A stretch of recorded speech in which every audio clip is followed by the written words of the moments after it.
Bismillahirrahmanirrahim. Assalamu alaikum dear students. Myself Dr. Saida Noreen and I am back with another set of short answer questions of electromagnetism. Today, let's watch. Today we are going to complete our another set of short answer questions of chapter number 14 electromagnetism. In your last lecture we have done with 7 questions short answer questions of chapter number 14. हम आज इंशाल्लाह इसको complete करेंगे और इसके साथ ही मैंने कुछ एक्स्ट्रा शॉर्ट आंसर क्वेश्चन भी इसमें ऐड किए हैं जो कि अदर बोर्ड्स में आए हुए हैं ताकि आपको अच्छे से प्रैक्टिस कर सकें, आपको अच्छे से स्यूमराइज कर सकें, अपने पूरे चैप्टर को अंडरस्टैंड कर सकें. सो we will start from question number 14.8. If a charged particle moves in a straight line through some region of space, can you say that the magnetic field in the region is zero? अच्छा, अगर कोई charge particle move करता है किसी straight line में तो आप कह सकते हैं कि वहाँ magnetic field zero. No, we can not say that the magnetic field in a certain region of the space is zero, क्योंकि ये भी हो सकता है कि वहाँ मैग्नेटिक फील्ड एग्जिस्ट करती हो लेकिन जो force on a charge particle है, आपको याद होगा कि वो magnetic force on a charge particle का क्या फार्मूला था, हमने कल भी उसको रीड आउट किया था, वो था F is equal to Q into V cross P. ये वो फार्मूला था, F is equal to Q into V cross P. अब आप देखें कि अगर इस फार्मूला में हम थीटा को जीरो डाल दें, यानी पैरेलल का केस ले लें या एंटी पैरेलल का केस ले लें. आप पैरेलल के केस में आपको पता है ना, थीटा को हम जीरो पुट करते हैं और एंटी पैरेलल के केस में थीटा को 180 पुट करते हैं. दोनों सूरतों में आपको पता है साइन जीरो भी जीरो होता है, साइन 180 भी जीरो होता है. तो if your magnetic field exist in that place, यानी मैग्नेटिक फील्ड तो एग्जिस्ट कर रही है लेकिन या तो वो पैरेलल टू द फील्ड है या एंटी पैरेलल टू द, और मैग्नेटिक फोर्स जो उधर एग्जर्ट कर रही है या वो पैरेलल टू द फील्ड है या anti parallel to the field है, जो एंगल बन रहा है बिटवीन वी एंड बी यानी velocity of the particle and the magnetic field के दरमियान में, वो अगर पैरेलल और एंटी पैरेलल है तो इन दैट केस उस पर कोई फोर्स एग्जर्ट नहीं करेगी और आपको ऐसा ही लगेगा कि जैसे वहां कोई मैग्नेटिक फील्ड नहीं है. एक्चुअली वहां मैग्नेटिक फील्ड मौजूद है, सिर्फ मैग्नेटिक फोर्स जीरो हो रही है उसके पैरेलल और एंटी पैरेलल केस की वजह से. So इसका आंसर ये होगा कि no, we cannot say that the magnetic field in a certain region of the space is zero because a charged particle can move in a straight line inside the magnetic field without experiencing a magnetic force if the case for the parallel case, जैसे मैंने अभी आपको बताया, and for anti parallel when theta is 180. दोनों सूरतों में जब magnetic force zero होगी तो आपको पता है मैग्नेटिक फोर्स क्या करती है. यस, ये क्या करती है, हेल्प करती है चार्ज पार्टिकल को to rotate in a circular path.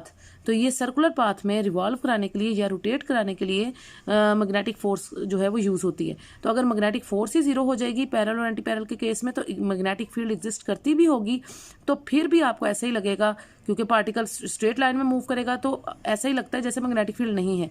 Hence, in the absence of the magnetic force, it will not be deflected and follows the rectilinear path. Rectilinear path कहते हैं स्ट्रेट पाथ को, linear path को.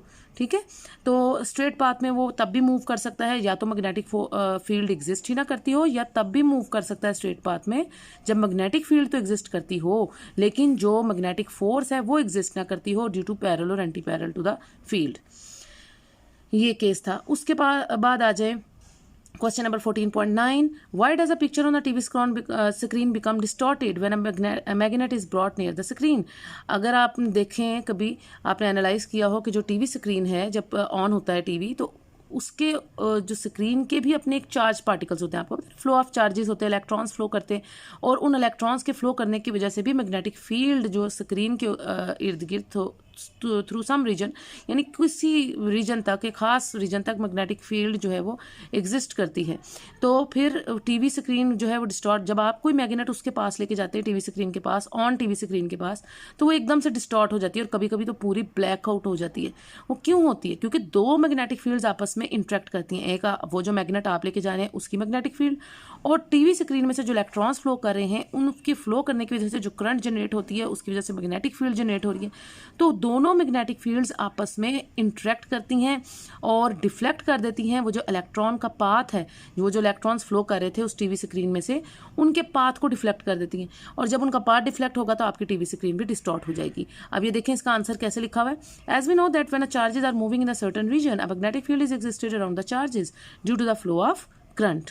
ठीक है, the electrons emitting from the electron gun produces their own magnetic field when they are moving towards the screen of the television. यानी television screen में से जब करंट फ्लो करती है, इलेक्ट्रॉन्स फ्लो करते हैं तो उन इलेक्ट्रॉन्स कि अपनी एक मैग्नेटिक फील्ड उस इलेक्ट्रॉन गन में से, क्योंकि उसमें बेसिकली आपकी टीवी स्क्रीन वैसे ही ना, जैसे CRO पढ़ा था आपने, कैथोड रे ऑसिलोस्कोप जैसे उसकी स्क्रीन होती है, तो CRO में से भी इलेक्ट्रॉन गन से आपने देखा था ना इलेक्ट्रॉन्स इमिट होते हैं, तो ये उसी तरह जस्ट CRO की तरह कि इलेक्ट्रॉन जो इमिट होते हैं इलेक्ट्रॉन गन में, वो अपनी मैग्नेटिक फील्ड जनरेट करते हैं और वो मूव करते हैं towards the screen of the television, और जब मैग्नेट आप उसके पास लेके जाते हैं तो उसकी भी एक मैग्नेटिक फील्ड होती है, और ये दोनों मैग्नेटिक फील्ड्स आपस में इंटरेक्ट करते हैं। When a magnet is brought very close to the screen, the electrons emitting from the electron gun experiences a magnetic force, और फिर इन दोनों की मैग्नेटिक फील्ड जब इंटरेक्ट करती हैं तो एक मैग्नेटिक फोर्स वो एक्सपीरियंस करते हैं, और वो जो बीम ऑफ इलेक्ट्रॉन्स है वो डिफ्लेक्ट हो जाते हैं, जो पहले सीधे जा रहे थे वो एकदम से उनमें डिफ्लेक्शन आ जाती है due to their change of the path of the magnet, the picture will be distorted, तो फिर वो जो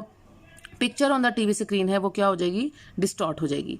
तो ये इसका प्रॉपर आंसर है। आगे आ जाए question number 14.10, is it possible to orient a current loop in a uniform magnetic field such that the loop will not tend to rotate?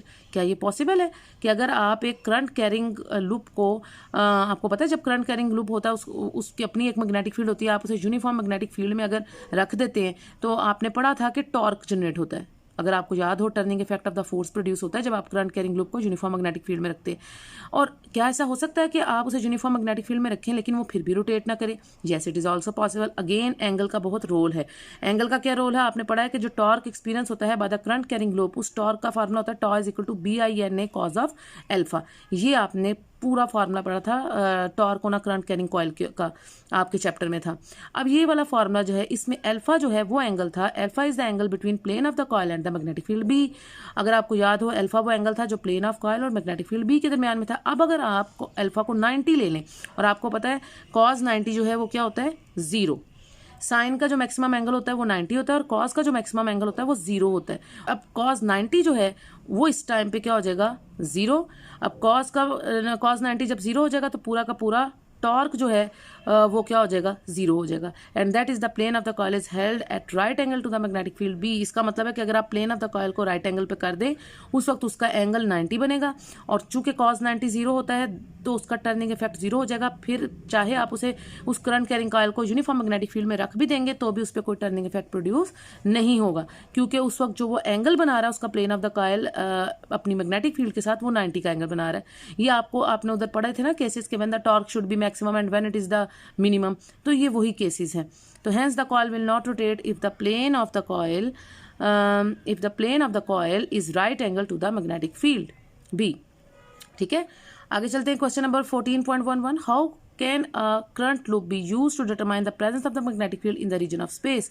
अगर आपने किसी जगह पे ये डिटेक्ट करना हो कि यहाँ पे मैग्नेटिक फील्ड जो है वो है या नहीं है, तो आप क्या करेंगे? तो बेस्ट तरीका यही है कि आप उधर एक करंट कैरिंग लूप रख देंगे। अगर करंट कैरिंग लूप जो है वो, हाँ, ये ना हो कि आप करंट कैरिंग लूप जो है वो 90 के एंगल पे रखें, क्योंकि अभी आपने ऊपर पढ़ा कि अगर आप करंट कैरिंग लूप को 90 degree with the magnetic field रखते हैं, अल्फा को 90 करते हैं, तब तो टॉर्क 0 ही होगा ना। लेकिन बेस्ट वे ये है कि आप करंट कैरिंग लूप को उसके अंदर रखें यूनिफॉर्म मैग्नेटिक फील्ड में। अगर तो उस पर टॉर्क एक्ट होगा तो इसका मतलब है वहाँ मैग्नेटिक फील्ड एग्जिस्ट करती है, और अगर उस पर टॉर्क एक्ट नहीं होगा तो फिर मैग्नेटिक फील्ड एग्जिस्ट नहीं करती होगी। ठीक है, रेदर देन 90 डिग्री, बस 90 डिग्री के एंगल पे आपने उसको परपेंडिकुलर नहीं रखना, उसके अलावा आप उसे किसी भी एंगल पर थीटा की किसी भी वैल्यू के लिए रख सकते हैं और देख सकते हैं कि वो जो टर्निंग इफेक्ट है वो प्रोड्यूस होता है या नहीं होता। तो if the current loop experiences a torque in a given region of space, then it will be a clear indication of the existence of magnetic field in that particular region, because when a current is passed through a loop, it behaves like a magnet and as a result a strong field is produced inside the loop, और इसके नतीजे में जो है वो strong magnetic field produce होती है loop के अंदर। तो ये था आपका क्वेश्चन नंबर 14.11। अब आगे चलते हैं 14.12 पे। How can you use a magnetic field to separate the isotopes of a chemical elements? आपको पता है आइसोटोप्स किनको कहते हैं? आइसोटोप्स उनको कहते हैं which have the same atomic number but the different mass numbers. तो अगर आपने सेम एटॉमिक नंबर और डिफरेंट मास नंबर के आइसोटोप्स को अलग अलग करना है तो बेस्ट वे ये है कि आप उनके मैसेज के लिहाज से उनको सेपरेट कर दें। अब मैसेज के लिहाज से आप उन्हें कैसे सेपरेट करेंगे? Since we know that the radius of the charge particles inside the magnetic field is given as, ये आपको E/m रेशो का फार्मूला जो आपने पढ़ा था, how we can calculate the E/m ratio for an electron, जहाँ से हमने निकाला था, तो वहाँ से आपका E/m आता था ना V/BR, वेलोसिटी की फॉर्म में। तो ये वही फॉर्मूला है आपका E/m से हमने लिया है, और वहाँ से आपने इन टर्म्स ऑफ रेडियस इसको लिखा है कि R is equal to mv/qb, where q is the charge, m is the mass, v is the velocity and b is the magnetic field and r is the radius। जो भी वो path बनाते हैं उसका रेडियस जो है वो r होता है। अब it shows that the radius of the path is directly. अब आप अगर इस सारी टर्म में वेलोसिटी को भी कांस्टेंट ले लें, चार्ज को भी कांस्टेंट ले लें, आप सपोज कर सकते हैं ना इट इज़ आप प्रोटॉन या इलेक्ट्रॉन जो भी ले रहे हैं वो चार्ज भी कांस्टेंट हो गया, मैग्नेटिक फील्ड जो आप सप्लाई कर रहे हैं वो भी कांस्टेंट वैल्यू है, तो फिर रेडियस जो है that should be directly proportional to the mass. इसका मतलब है रेडियस सिर्फ मैस के प्रोपोर्शनल रह गया, बाकी चीज़ें कांस्टेंट हो गई। सो फिर हम क्या करते हैं, it shows that the radius of the path is directly proportional to the mass of the charge particle as isotopes of an element are the same charge but different masses, hence they will follow the circular path of different radii. तो यहाँ से ये पता चल रहा है कि अगर डिफरेंट मैस होंगे तो रेडियाई भी डिफरेंट बनेंगे। इसका मतलब है अगर एक एलिमेंट के 3 या 4 आइसोटोप्स है, फॉर एग्जाम्पल हाइड्रोजन है आपका, हाइड्रोजन का फर्स्ट आइसोटोप प्रोटियम होता है 1H1, सेकंड आइसोटोप जो है वो ड्यूटियम होता है 1H2, थर्ड आइसोटोप जो है वो ट्रिटियम होता है 1H3। ठीक है, तो जितने भी आइसोटोप्स हैं आपके उस एक एलिमेंट के, उसके अलावा आप हीलियम का कर सकते हैं 2He4, 2He3, इस तरह से उसके भी आइसोटोप्स होते हैं। तो जितना भी उसका, इसका मतलब है कि जितने आइसोटोप्स हैं एक एलिमेंट के, आप उसका मैस जो है वो उसके रेडियस के यानी डिफरेंट मैसेज है ना, तो जितना मैस होगा उस हिसाब से उसके रेडियस भी डिफरेंट रेडियाई वो बनाएंगे। तो हम उसके मैस के लिहाज से उसके रेडियाई को से देख सकते हैं, यानी हर एक का दायरा, अगर एक कम मैस का वो है एलिमेंट है या आइसोटोप है तो वो छोटा दायरा बनाएगा, छोटा रेडियस का दायरा बनाएगा। जो ज़्यादा मैस का आइसोटोप होगा वो बड़े रेडियस का सर्कल बनाएगा। जो उससे बड़े एलिमेंट जैसे 1H3 है वो उसका मैस ज़्यादा है तो वो उससे बड़े रेडियस का जो है वो दायरा बनाएगा। तो वो रेडियाई जो हैं वो डिपेंड करते हैं उनके मैसेज के ऊपर कि डिफरेंट रेडियाई, जो डिफरेंट मैसेज जो होंगे आइसोटोप्स के वो डिफरेंट रेडियाई बनाएंगे। तो इस तरह से आप उनको वहाँ से कैलकुलेट कर सकते हैं according to their masses and their उनके रेडियाई आप कैलकुलेट करके और उनको सेपरेट कर सकते हैं आइसोटोप्स को, कि जो बड़े रेडियस का सर्कल है आपको पता होगा कि ये वो वाला आइसोटोप है 1H3 वाला जिसका रेडियस बड़ा बन रहा है, उससे छोटा जो रेडियस बन रहा होगा आप कहेंगे जी मैंने एग्जांपल लिया हाइड्रोजन की कि ये 1H2 वाला ड्यूटियम है, इसको आप अलग कर लेंगे। फिर जो उससे छोटे रेडियस के बन रहा होगा वो आपका प्रोटियम होगा, ठीक है ना, 1H1। तो इस तरह से आप सेपरेट कर सकते हैं आइसोटोप्स को according to their different masses and different masses having different radii.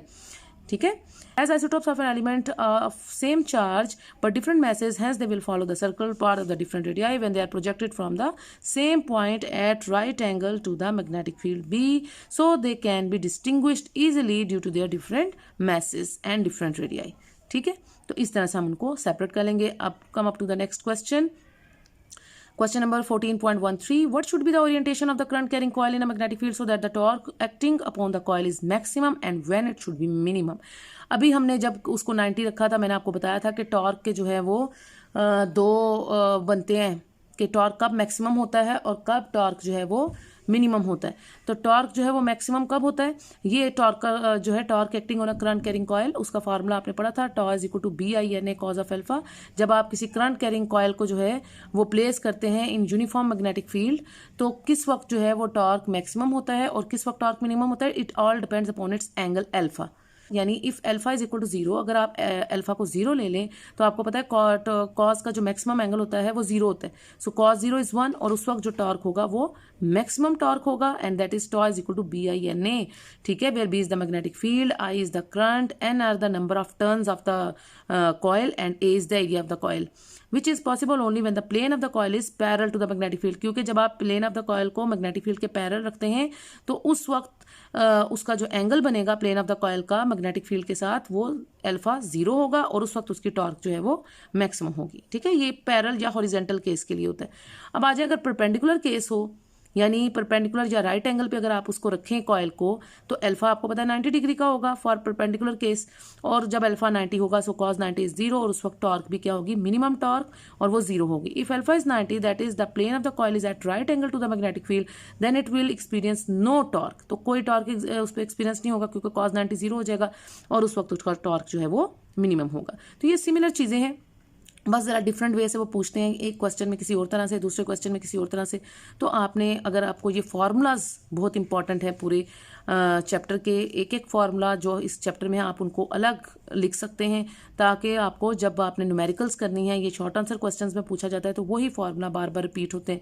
आपने उनको अच्छे तरीके से अगर सॉल्व किया होगा, अंडरस्टैंड किया होगा, तो आपके लिए मुश्किल नहीं होगा इंशाल्लाह। आगे देखें जी 14.14। A loop of wire is suspended between the poles of the magnet with its plane parallel to the pole faces. What happens if a direct current is put through the coil, and what happens if an alternating current is used instead? अब direct current कहते हैं DC current को। DC current क्या होती है? वो सिर्फ एक डायरेक्शन में, यूनी डायरेक्शनल करंट, वो सिर्फ एक डायरेक्शन में फ्लो कर सकती है। जैसे आपके सेल से या बैटरी से जो करंट फ्लो करती है ना, जो आप लैब्स में छोटे सर्किट्स में ज़्यादातर यूज़ करते हैं डीसी, क्योंकि उसमें एक पॉजिटिव से नेगेटिव की तरफ करंट फ्लो करती है सिर्फ एक डायरेक्शन में। ठीक है, तो उस केस में क्या होगा? When a unidirectional current or the DC current is passed through a loop wire, then the two sides of the loop at the right angles to the magnetic field B experiences equal and opposite force. तो क्या होगा? उसकी दोनों sides पर equal और opposite force लगेंगी और वो एक कपल फोर्स बना लेंगी, और उस सिचुएशन में आपका टर्निंग इफेक्ट, यानी कॉइल जो है वो टर्न करना शुरू हो जाएगा। ठीक है, टर्निंग इफेक्ट प्रोड्यूस हो जाएगा, क्योंकि एक तरफ से अगर उसकी क्लॉकवाइज फॉर एग्जांपल फोर्स है, तो दूसरी तरफ इक्वल मैग्नीट्यूड में और ऑपोजिट डायरेक्शन में एंटी क्लॉकवाइज। जैसे आपने टॉर्क के अभी टॉपिक में पढ़ा था, इस चैप्टर में हमने देखा था ना कि कपल्ड फोर्स प्रोड्यूस हो रही थी उस करंट कैरिंग कॉइल पे, क्योंकि हमने उसमें सेल और एक बैटरी यूज की थी। तो वो सेल और बैटरी क्या था? डीसी सप्लाई था ना। तो डीसी सप्लाई जब आप देते हैं, यानी यूनी डायरेक्शनल करंट जब देते हैं एक डायरेक्शन में, तो उस वक्त क्या होता है कि एक साइड पर तो क्लॉकवाइज फोर्स एक्ट कर रही होती है और दूसरी तरफ इक्वल मैग्नीट्यूड की फोर्स होती है, मैग्नेटिक फोर्स, लेकिन वो एंटी क्लॉकवाइज डायरेक्शन में होती है। तो ये दो कपल्ड फोर्स होती हैं, और उन कपल्ड फोर्सेस की वजह से क्या होता है कि टॉर्क प्रोड्यूस होता है।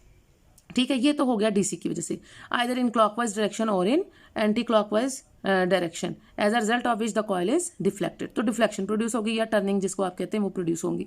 अब आगे आ जाए व्हेन एन अल्टरनेटिंग करंट कहते हैं एसी करंट को। जो करंट आपके घरों में आती है 220 वोल्ट्स की, लार्ज अमाउंट ऑफ करंट होती है, 220 एसी वोल्टेज को कहते हैं, या 240 वोल्टेज आती है, या इंडस्ट्रियल एरियाज में जो करंट होती है वो एसी करंट होती है, अल्टरनेटिंग करंट। अब अल्टरनेटिंग करंट में क्या होता है?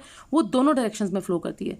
वो क्या करती है? पॉजिटिव हाफ साइकिल में भी जाती है और नेगेटिव हाफ साइकिल में भी जाती है। यानी पहले तो कॉयल आपका एक दफा पॉजिटिव हाफ, यानी क्रस्ट भी बनाती है और ट्रफ भी बनाती है।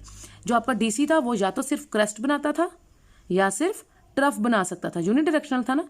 तो डीसी और एसी में बेसिक फर्क ये है कि डीसी को जब आप शो करते हैं तो डीसी या तो सिर्फ क्रस्ट बना सकता है या सिर्फ ट्रफ बना सकता है, जबकि एसी सप्लाई जो है जो आपके घरों में आती है वो क्रस्ट भी बनाती है और ट्रफ भी बनाती है, और इस तरह से आप उसको वेव के साइन से जो है वो शो करते हैं। So when an alternating AC current is pass through the coil, it also tends to deflect the coil. वो भी डिफ्लेक्शन प्रोड्यूस करेगा, लेकिन होता क्या है कि in a certain direction as this current reverses, क्योंकि ये करंट क्रस्ट भी बना रही है और ट्रफ भी बना रही है। तो फिर एक दफा कॉइल अगर आपका क्लॉकवाइज रोटेट करता है during the first half cycle, तो ड्यूरिंग अनदर हाफ साइकिल जो आपका कॉइल है वो साथ ही वो रिवर्स हो जाएगा, यानी एक टर्न वो आगे को लेगा ड्यू टू क्रेस्ट और दूसरा टर्न वो बैकवर्ड ले लेगा ड्यू टू ट्रफ। तो as this current reverses its direction after each half cycle, hence the deflection of the coil is also reversed and the coil starts oscillating between the pole pieces of the magnet. और वो आगे पीछे इस तरह से oscillate करना शुरू हो जाएगा, क्योंकि एक ड्यूरिंग पॉजिटिव हाफ साइकिल अगर वो क्लॉकवाइज टर्न हुआ था, तो ड्यूरिंग नेगेटिव हाफ साइकिल यानी ट्रफ के दौरान जो है वो साथ ही एंटी क्लॉकवाइज, यानी वो टर्न रिवाइज कर देगा। पहले वो आगे को टर्न हुआ था, तो जब आप उसको नेगेटिव हाफ साइकिल के दौरान वो वापस अपना टर्न को रिवर्स कर देगा। ठीक है, तो वो एंटी क्लॉकवाइज डायरेक्शन में मूव करके साथ ही टर्न को रिवर्स कर देगा। तो ये फर्क होता है डीसी में और एसी में। डीसी में वो कॉइल एक ही तरफ रोटेट करता रहेगा, अगर क्लॉकवाइज है तो क्लॉकवाइज रोटेट करता रहेगा, और अगर काउंटर क्लॉकवाइज है तो काउंटर क्लॉकवाइज रोटेट करता रहेगा। लेकिन जो आपका एसी करंट है वो क्या होता है कि या तो वो एसी करंट जो है वो क्या करेगा कि आपका क्लॉकवाइज रोटेशन भी करेगा और साथ ही साथ एक आधे हाफ साइकिल में क्लॉकवाइज रोटेशन करेगा और नेगेटिव हाफ साइकिल में एंटी क्लॉकवाइज रोटेशन भी उसके साथ साथ करता जाएगा। तो ये दोनों में बेसिक डिफरेंस है। उसके बाद आप आ जाएं question number 14.15। show that the sensitivity and stability of the suspended moving coil galvanometer is exclusive of one another. That is, a sensitive galvanometer cannot be stable nor can a stable galvanometer be sensitive. तो ये question मैंने extra जो है वो बीच में add किया. बहुत सारे बीच में आपको नजर आ रहे होंगे कुछ क्वेश्चंस हैं और ये आपकी प्रीवियस बोर्ड के एग्जाम्स में और उसमें इंक्लूड थे, तो इंक्लूडेड थे, मैंने इसलिए इसको ऐड किया ताकि आप इनको अच्छे से अंडरस्टैंड कर ले. आपको मैंने सेंसिटिविटी और स्टेबिलिटी जो इन दोनों के बारे में बताया था जब गैल्वेनोमीटर का टॉपिक पढ़ा था, और मैंने इनकी डेफिनेशंस भी आपको मार्क करवाई थी. दोबारा से इसको रिकॉल करें कि व्हाट इज सेंसिटिविटी. तो दोनों में फर्क क्या. उन्होंने कहा क्यों आप सेंसिटिव गैल्वेनोमीटर को स्टेबल नहीं बना सकते, स्टेबल को सेंसिटिव नहीं कर सकते. इसलिए क्योंकि दोनों बिल्कुल ही मुख्तलिफ प्रॉपर्टीज हैं गैल्वेनोमीटर की.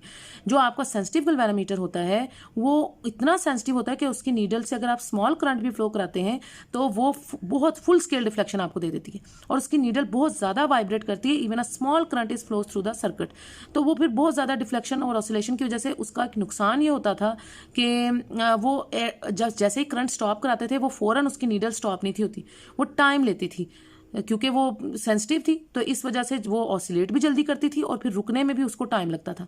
स्टेबल या डेड बीट गैल्वेनोमीटर जो आप यूज़ करते हैं लैब्स वगैरह में, उसमें क्या होता है कि आप उसको जब करंट सप्लाई करते हैं तो वो सेंसिटिव गैल्वेनोमीटर की तरह उतनी जल्दी तो उसकी नीडल इतनी ज़्यादा ऑसिलेट तो नहीं करती, लेकिन उसका फ़ायदा ये होता है कि जैसे ही करंट आप स्टॉप कराते हैं सर्किट में से तो साथ ही वो स्टॉप हो जाती है, यानी उसकी नीडल फौरन स्टॉप हो जाती है जब आप करंट को स्टॉप कराते हैं. तो ये उसका एक फ़ायदा था. तो इसलिए ये दोनों गैल्वेनोमीटर एक दूसरे से क्वाइट डिफरेंट है from each other. That's why हम इन दोनों को आपस में इंटरचेंज या एक दूसरे में कन्वर्ट नहीं करा सकते. ठीक है, दोनों एक दूसरे से डिफरेंट है. अब इसका आंसर कैसे लिखा हुआ है. The sensitivity and the stability of the galvanometer are the two independent factors different from each other. A sensitive galvanometer is one which produces a very large deflection even for a very small current. But a galvanometer is said to be stable if its pointer quickly comes to rest when the current is passed through it or the current is stopped through it. Usually the pointer of the sensitive galvanometer does not come to rest quickly but vibrates about its equilibrium position for some time before coming to rest. Thus a sensitive galvanometer can not be stable. ये वजह है कि sensitive galvanometer जो है वो stable नहीं हो सकती. मैंने आपको उसका रीज़न बता दिया, क्योंकि सेंसिटिव गैल्वेनोमीटर की नीडल एकदम से ऑसिलेट करके स्टॉप नहीं हो सकती अगर आप करंट को स्टॉप भी करा दें. लेकिन स्टेबल गैल्वेनोमीटर ये है कि उसकी करंट अगर जैसे ही आप स्टॉप कराएंगे उसकी नीडल भी स्टॉप कर जाती है. तो ये इसलिए उसका भी एक फ़ायदा है.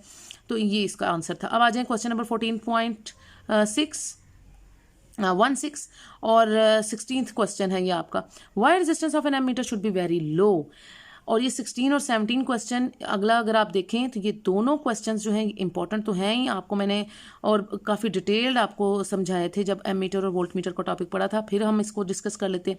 और 17 वाले क्वेश्चन में क्या है कि why the voltmeter should have a very high resistance. तो दोनों में क्या है जी कि क्यों उसमें एम मीटर में तो हम लो रेजिस्टेंस यूज़ करते हैं, शंट रेजिस्टेंस जिसको कहते थे, और उसको भी हम क्या करते थे पैरेलल में लगा देते थे.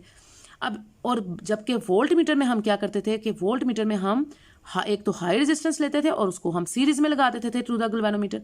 अब ऐसा क्यों करते थे. ऐसा इसलिए करते थे कि एम मीटर में we should have to measure the large amount of current. Ammeter का काम ही ये था to measure the current through the circuit. हम उससे सर्किट की करंट मेजर करना चाहते थे और करंट मेजर करने के लिए रेजिस्टेंस जितनी लो हो उतना अच्छा था. इसलिए हम क्या करते थे कि एम मीटर में एक तो शंट रेजिस्टेंस लेते थे और उसको सर्किट के पैरेलल में लगाते थे, गैल्वेनोमीटर के साथ पैरेलल में लगाते थे, ताकि गैल्वेनोमीटर एमीटर में कन्वर्ट हो सके और करंट को एक और रास्ता मिल जाए. लार्ज अमाउंट ऑफ करंट चाहिए ना, तो लार्ज अमाउंट ऑफ करंट के लिए जितने रास्ते मिलेंगे करंट को उतनी ज़्यादा करंट फ्लो करेगी. तो हम उसके पाथ इंक्रीज करने के लिए आप जितनी शंट रेजिस्टेंस पैरेलल में लगाएंगे number of the paths for the current जो है वो इंक्रीज हो जाएगा और इस तरह टोटल करंट भी इंक्रीज हो जाएगी, जिसकी वजह से एम मीटर जो है वो अच्छे तरीके से लार्ज अमाउंट ऑफ करंट को जो है वो जिसके लिए वो बना है वो मेजर कर सकेगा. ठीक है, तो इसका जरा आंसर देख लेते हैं. As we already know that an ammeter is a low resistance galvanometer and is always connected in series inside the electrical circuit. हाँ, जब गैल्वेनोमीटर को एमीटर बना लेते थे तो वो किस तरह कनेक्ट करते थे आप उसको सर्किट में सीरीज में, क्योंकि फिर आपने उसको एज एन एमीटर यूज करना है ना. तो एमीटर हमेशा कैसे कनेक्ट होता है सर्किट में, सीरीज में कनेक्ट होता है. ठीक है, किसी भी इलेक्ट्रिकल सर्किट में where the current is to be measured, जहां आपने करंट उसकी मेजर करनी होती है. If the resistance of the galvanometer is large, अगर आप गल्वेनोमीटर के उसमें लार्ज रेजिस्टेंस यूज़ करते हैं शंट की बजाय, then it will cause an increase in resistance, तो उसकी वजह से रेजिस्टेंस में इंक्रीज हो जाता, and that reduces the value of the current inside the circuit, और उसकी वजह से करंट रिड्यूस होती। Due to this reason it is not possible to measure the actual current through any component of the circuit, hence the resistance of the ammeter should be low so that it does not disturb the circuit, ताकि वो circuit को disturb ना कर सके और जो उसका काम है वो ईजिली कर सके। और काम क्या था एमीटर का? To measure the current through the circuit. ठीक है, अब आगे आ जाते हैं why the voltmeter should have a high resistance. आपको पता है वोल्ट मीटर में हाई रेजिस्टेंस इसलिए लगाते थे, वो भी सीरीज में लगाते थे टू द गल्वेनोमीटर, ताकि गल्वेनोमीटर के साथ मिलके उसकी रेजिस्टेंस और ज़्यादा हाई हो जाए, और करंट को हम एक्स्ट्रा पाथ नहीं थे प्रोवाइड करते। सीरीज में लगाने का मकसद ये है कि करंट के पास कम से कम पाथ हो, और करंट जो है जितना हाई रेजिस्टेंस होगा करंट कम से कम फ्लो करेगी। करंट कम फ्लो करेगी तो पोटेंशियल डिफरेंस आप इजीली और एक्यूरेटली मेजर कर सकते हैं, क्योंकि पोटेंशियल डिफरेंस उन दो पॉइंट्स के दरमियान में आप इजीली मेजर कर सकते हैं जहां करंट कम से कम फ्लो करती हो। सो वोल्ट मीटर इज तो करंट कम फ्लो करेगी तो आप इजीली जो है पोटेंशियल डिफरेंस या वोल्टेज जो है वो मेजर कर सकते हैं between the 2 points in that circuit. ठीक है, तो इसका आंसर देख लेते हैं। Volt meter is a high resistance galvanometer and is always connected in parallel. Volt meter जब बन जाता है गल्वेनोमीटर से, जब आप वोल्ट मीटर बना लेते हैं by connecting the high resistance in series to the galvanometer, तो वो वोल्ट मीटर बन जाता है ना। उस वोल्ट मीटर को आप हमेशा सर्किट में पैरेलल में लगाते हैं। एम मीटर को हमेशा सर्किट में सीरीज में लगाते हैं, जबकि वोल्ट मीटर को किसी भी इलेक्ट्रिक सर्किट के अंदर, इलेक्ट्रॉनिक सर्किट के अंदर आप हमेशा पैरेलल में लगाते हैं। ठीक है जी, with the 2 points across which the potential difference is to be measured, और आप 2 पॉइंट्स के दरमियान में उसको लगाते हैं ताकि इजीली आप उसकी पोटेंशियल डिफरेंस मेजर कर सकें उस सर्किट की। If the resistance of the galvanometer is small, अगर आप उस गल्वेनोमीटर की रेजिस्टेंस को स्मॉल रहने देते और उसके साथ हाई रेजिस्टेंस सीरीज में ना लगाते, then it will also draw some current from the circuit, और फिर क्या होता कि रेजिस्टेंस स्मॉल ही रह जाती और स्मॉल रेजिस्टेंस की वजह से वो ड्रॉ करता करंट, और and some voltage drop across its terminals, और वोल्टेज जो है वो ड्रॉप हो जाती और एक्यूरेट मेजरमेंट ना आती। That alters the actual potential difference to be measured, और उससे आपकी एक्चुअल पोटेंशियल डिफरेंस जो है वो इफेक्ट हो जाती। Hence before connecting a voltmeter it should be assured that its resistance should be high as compare to the circuit resistance. जब भी आपने अपना वोल्ट मीटर किसी भी सर्किट में लगाना है तो आपको ये एश्योर होना चाहिए कि आपका जो रेजिस्टेंस ऑफ वोल्ट मीटर जो है वो हाई है as compare to the circuit resistance. उस पूरे सर्किट की रेजिस्टेंस से वोल्ट मीटर की रेजिस्टेंस को हाई होना चाहिए, ताकि उसमें से कम से कम करंट फ्लो कर सके और आप potential difference between the 2 points जो है वो एक्यूरेटली मेजर कर सकें। ठीक है जी, आई होप स्टूडेंट्स आपने ये सारे क्वेश्चंस अच्छे से अंडरस्टैंड कर लिए होंगे, और अगर फिर भी आपको कोई मसला हो, परेशानी हो, तो आप मुझे कमेंट कर सकते हैं इन द कमेंट सेक्शन। अपना बहुत सा ख्याल रखें, दुआ में याद रखें। That's all for today, students. You can subscribe and share my channel and press the bell icon for future notifications. If you really like my lecture, then press the like icon also. Until the next lecture, take care. Allah Hafiz.